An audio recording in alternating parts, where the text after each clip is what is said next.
Hello everyone, আজকে আমরা modern ড্রামার একটি প্লে পড়ব যেটির নাম হচ্ছে the importance of being earnest. এটি লিখেছেন অস্কার ওয়াইল্ড। তো এই প্লেটিতে বেশ কয়েকটি ক্যারেক্টার আছে যেগুলোর নাম আপনারা দেখতে পাচ্ছেন। তো আমি যখন আপনাদেরকে পুরো গল্পটি বলবো, বাংলা সামারিটা বলবো, তখনই আপনারা বুঝতে পারবেন যে আসলে কোন ক্যারেক্টারটার কী কাজ। তাই মনোযোগ সহকারে সম্পূর্ণ ক্লাসটি করার চেষ্টা করবেন।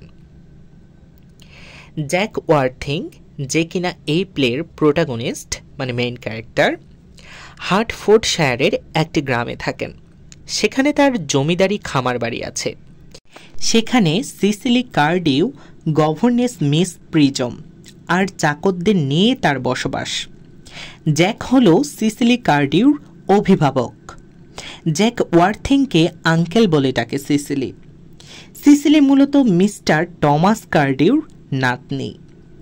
জ্যাক ওয়ার্থিংকে মিস্টার টমাস কার্ডিউর ভিক্টোরিয়া রেলওয়ে স্টেশনে কুড়িয়ে পেয়েছিলেন।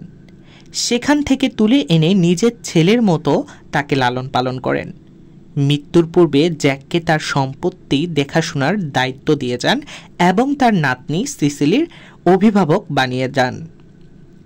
জ্যাকের দ্বৈত পরিচয় বা ডাবল আইডেন্টিটি রয়েছে।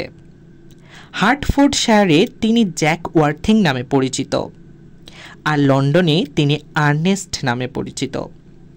হার্টফোর্ডশায়ার থেকে তিনি প্রায় লন্ডন যেতেন। সবাইকে বলে যেতেন লন্ডনে তার এক ভাই আছে যার নাম আর্নেস্ট। আর্নেস্টের সাথে দেখা করতেই সে লন্ডনে যায়। আসলে আর্নেস্ট নামে তার কোনো ভাইই ছিল না।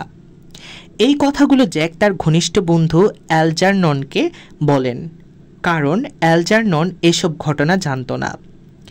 জ্যাককে আর্নেস্ট নামেই চিনত অ্যালজারনন। অ্যালজারনন থাকেন লন্ডনে। অ্যালজারননের খালা লেডি ব্রাকনেল অ্যালজারননের খালাতো বোন গোয়েন্ডোলেন ফেয়ারফেক্স। জ্যাকের লন্ডনে আসার মূল কারণই ছিল এই গোয়েন্ডোলেনের সাথে দেখা করা। আর্নেস্ট অর্থাৎ জ্যাক গোয়েন্ডোলেনকে একে অপরের পছন্দ করতেন। অ্যালজারননের অ্যাপার্টমেন্টে বসে আর্নেস্ট অর্থাৎ জ্যাক এবং গোয়েন্ডোলেন নিজেদের অনুভূতির কথা একে অপরকে জানায়। তারা একে অপরকে ভালোবাসে এবং বিয়ের প্রস্তাব দেয়। কিন্তু আর্নেস্ট অর্থাৎ জ্যাক আর গোয়েন্ডোলেনের বিয়ের পথে বাধা হয়ে দাঁড়ায় গোয়েন্ডোলেনের মা লেডি ব্রাকনেল। সম্ভাব্য জামাতা হিসেবে আর্নেস্টের যোগ্যতা নির্ধারণ করতে লেডি ব্রাকনেল জ্যাকের সাক্ষাৎকার নেন এবং এই সাক্ষাৎকারের সময় তিনি তার পারিবারিক পটভূমি, তার বার্ষিক আয়, সে কোন রাজনৈতিক দলকে সমর্থন করে এসব সম্পর্কে জিজ্ঞাসা করেন। আর্নেস্ট অর্থাৎ জ্যাক তখন ব্যাখ্যা করেন যে তার বাবা মা কে ছিলেন তা তিনি জানে না এবং তাকে ভিক্টোরিয়া স্টেশনের কেয়ার রুমের অর্থাৎ জামা কাপড় পরিবর্তন করা হয় যে রুমে একটি হ্যান্ডব্যাগে খুঁজে পান মিস্টার টমাস কার্ডিউ। এটা শুনে লেডি ব্রাকনেল বলেন, এরকম কোনো এতিম বংশ পরিচয়হীন ছেলের সাথে সে তার মেয়ের বিয়ে দেবেন না। কিন্তু গোয়েন্ডোলেন জ্যাককে বিয়ে করতে চায়, তার মায়ের সম্মতি ছাড়াই। চিঠির মাধ্যমে যোগাযোগ করার জন্য আর্নেস্ট অর্থাৎ জ্যাক যখন গোয়েন্ডোলেনকে হার্টফোর্ডশায়ারের গ্রামের ঠিকানা দেয়, অ্যালজারনন সেই ঠিকানাটা লিখে রাখে। অ্যালজারনন পরিকল্পনা করে যে সে সিসিলিকে দেখতে যাবে, কারণ সিসিলিকে তার পছন্দ। তারপর অ্যালজারনন জ্যাককে কিছু না জানিয়ে জ্যাকের বাড়িতে যায় জ্যাকের ভাই আর্নেস্ট পরিচয়ে। এই অ্যালজারনন হচ্ছে জ্যাকের বন্ধু, যে কিনা লন্ডনে থাকে। জ্যাক তখন বাড়িতে ছিল না। যখন অ্যালজারনন জ্যাকদের গ্রামের বাসায় আসে তখন জ্যাক বাড়িতে ছিল না। সে মূলত এসেছিল সিসিলির সাথে দেখা করার জন্য। সিসিলি আর অ্যালজারননের মধ্যে আলাপকালে তারা একে অন্যকে ভালোবেসে ফেলে। এখানে সিসিলি অ্যালজারননকে আর্নেস্ট নামে চেনে। এই যে অ্যালজারনন যখন লন্ডন থেকে জ্যাকদের বাসায় সিসিলির সাথে দেখা করতে এসেছিল তখন সে নিজেকে আর্নেস্ট নামে পরিচয় দিয়েছিল, যার জন্য সিসিলি তাকে আবার আর্নেস্ট নামে চেনে। তার আসল নাম যে অ্যালজারনন এটা সিসিলি জানে না। ইতোমধ্যে গোয়েন্ডোলেন আর্নেস্টের অর্থাৎ জ্যাকের গ্রামের বাড়িতে এসে পৌঁছায়। এবার গোয়েন্ডোলেনও জ্যাকের গ্রামের বাড়িতে এসে পৌঁছায়। বাড়ির বাগানে সিসিলির সাথে তার দেখা। গোয়েন্ডোলেন এসে আর্নেস্টের কথা বলে যে আর্নেস্ট তাকে বিয়ে করবে।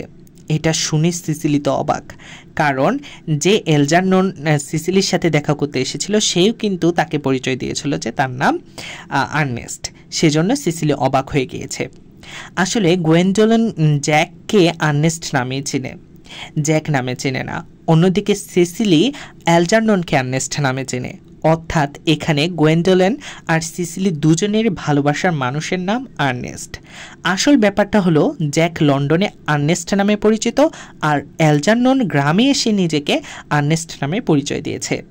এই দ্বন্দ্বের অবসান হলো যখন জ্যাক বাড়িতে এসে পৌঁছালো। সে সব কিছু খুলে বলল। আর্নেস্ট নামটা যে তার আসলে কল্পকাহিনী এটা তখন সে খুলে বলল। আর্নেস্ট নামে আসলে কেউ ছিল না। এবার সত্যিটা জেনে সবাই স্বাচ্ছন্দ্য বোধ করল। এদিকে গোয়েন্ডোলেনের মা লেডি ব্রাকনেল ও এসে হাজির হলো জ্যাকের বাড়িতে। মেয়েকে ফিরিয়ে নিতে এসেছিলেন তিনি। এলজারনন তার খালা লেডি ব্রাকনেলকে জানান যে সে সিসিলিকে বিয়ে করবে। যেহেতু সিসিলির অনেক সম্পদের মালিক হবে প্রাপ্তবয়স্ক হলে, লেডি ব্রাকনেল প্রথমে রাজি না হলেও পরবর্তীতে এলজারনন ও সিসিলির বিয়েতে সম্মতি দেন। কিন্তু জ্যাক ওয়ার্থিং লেডি ব্রাকনেলকে বলেন গোয়েন্ডোলেনকে তার সাথে বিয়ে না দিলে সিসিলি ও এলজারননের বিয়ে হবে না, কারণ সিসিলির অভিভাবক হচ্ছে জ্যাক। অভিভাবকের সম্মতি ছাড়া বিয়ে হবে না। এর মধ্যে মিস প্রিজম আসে, যিনি হলেন সিসিলির গভর্নেস। মিস প্রিজমকে দেখে লেডি ব্রাকনেল চিনে ফেলে এবং 28 বছর আগে সেই ঘটনার বর্ণনা করেন যে এই সেই গভর্নেস যাকে লেডি ব্রাকনেলের বোন তার 2 ছেলে দেখাশোনার জন্য গভর্নেস হিসেবে চাকরি দিয়েছিল। মিস প্রিজম লজ্জিত হয়ে লেডি ব্রাকনেলকে বলে যে তার ভুলের জন্যই লেডি ব্রাকনেলের বোন তার বড় ছেলেকে হারিয়ে ফেলেছিল। মিস প্রিজম বলে ভিক্টোরিয়া স্টেশনে তার একটা হ্যান্ডব্যাগের সাথে সে লেডি ব্রাকনেলের বোনের ছেলেকে হারিয়ে ফেলেছিল। হ্যান্ডব্যাগের কথা শুনেই জ্যাক ওয়ার্থিং লাইব্রেরি থেকে সেই পুরনো হ্যান্ডব্যাগটা নিয়ে আসে, যেটার মধ্যে মিস্টার টমাস কার্ডিউ জ্যাককে পেয়েছিল। হ্যান্ডব্যাগটি দেখে মিস প্রিজম বলে উঠল, এটা তো তার সেই ব্যাগটি। এবার সব রহস্য পরিষ্কার হয়ে গেল। জ্যাকের আসল জন্ম পরিচয় প্রকাশ পেয়ে গেল। এই জ্যাকই হলো লেডি ব্রাকনেলের আপন বোনের হারিয়ে যাওয়া সেই ছেলে, অর্থাৎ এলজারননের আপন বড় ভাই যে হলো জ্যাক। এতদিন নিজের অজান্তেই জ্যাক আর্নেস্ট নামটা ব্যবহার করেছিল, এবং আর্নেস্টই তার আসল নাম, কারণ জ্যাকের বাবার নাম আর্নেস্ট জন মনক্রিয়েভ ছিল। নাটকের শেষে মিল হয় 3 জোড়া প্রেমিক প্রেমিকার, সেটা হচ্ছে আর্নেস্ট অর্থাৎ জ্যাক আর গোয়েন্ডোলেনের, এলজারনন ও সিসিলির, এবং ডক্টর চেসুবল ও মিস প্রিজমের। তো এটাই ছিল আজকের সহজ একটা Bangla summary, the important of being আর্নেস্টের। তো আশা করছি আপনারা অনেক সহজে বুঝতে পেরেছেন, এবং এই সামারিটা থেকে আপনারা অনেক সুন্দর করে ব্রড কোশ্চেন, শর্ট কোশ্চেন এবং ব্রিফেরও উত্তর করতে পারবেন। আমার এই ক্লাসটি যদি ভালো লেগে থাকে তাহলে সবার সাথে শেয়ার করতে ভুলবেন না।